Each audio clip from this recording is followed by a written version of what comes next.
My first question would be consolidation for what? If it's for efficiency, I'm on for it. Otherwise, if you merge two or three big entities, what for? Just the size?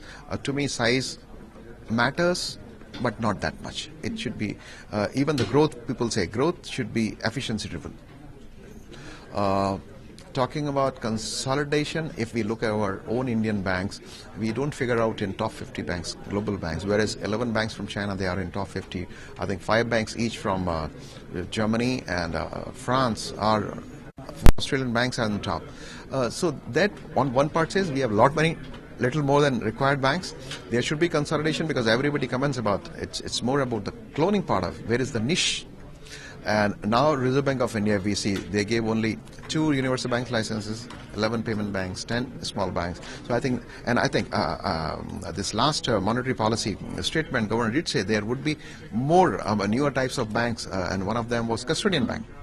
So I think when the regulator creates that differentiation, going forward there would be differentiation. But see, there have been quite a few months since payment bank and small bank licenses were given, but I'm yet to see somebody coming on the board.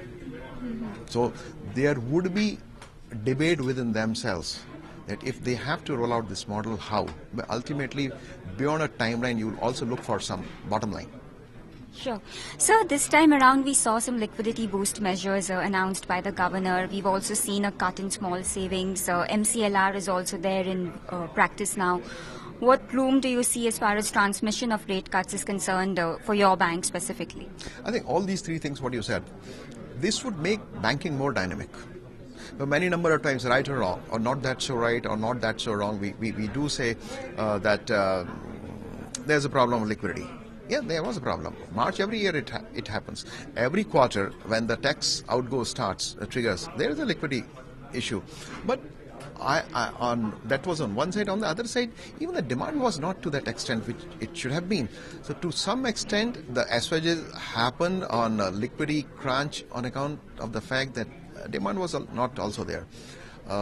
Then ultimately, the interest rate, what you asked me, one other question was, it's demand and supply on both sides of the balance sheet. So going forward, I think it will be good for all. I mean, we are happy about MCLR. That transmission, prospective, customer also knows it.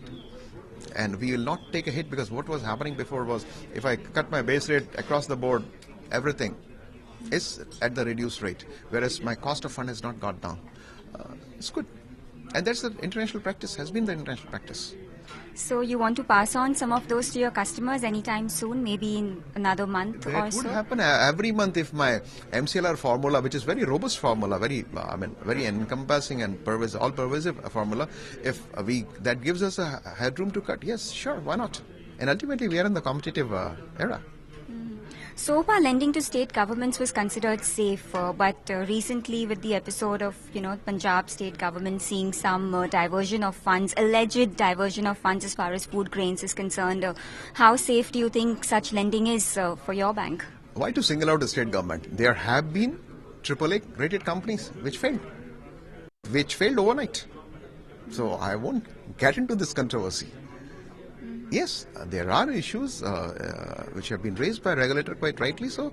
And as I said before, let's go and see back what the state government is saying.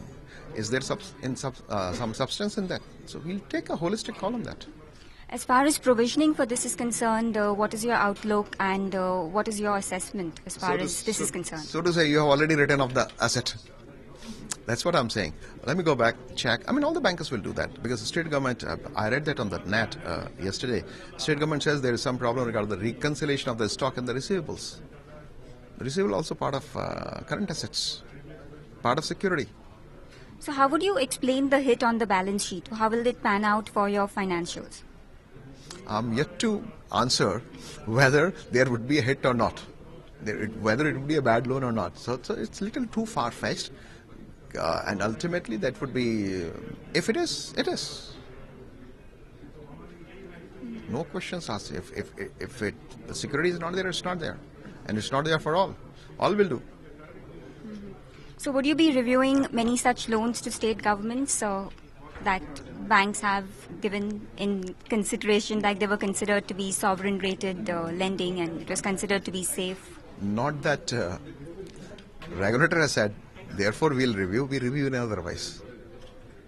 In the normal course, we review. And in fact, what happens? There are some anchor lenders within a large consortium. So most of the responsibilities we share.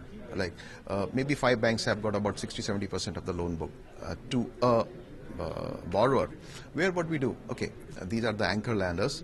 Let them take all the, because if all 20, 30, 40, all the banks do the same kind of thing, it's wastage of money and time both. So in large consortium, these responsibilities are given to larger banks. And we follow. And they are well laid down, terms, conditions, etc. We all follow that. Find us on Facebook at facebook.com/etnow and don't forget to click the like button. You can also follow us on Twitter at etnowlive. To stay updated with all our programming, hit the subscribe button on our YouTube channel by logging on to youtube.com/user/etnow.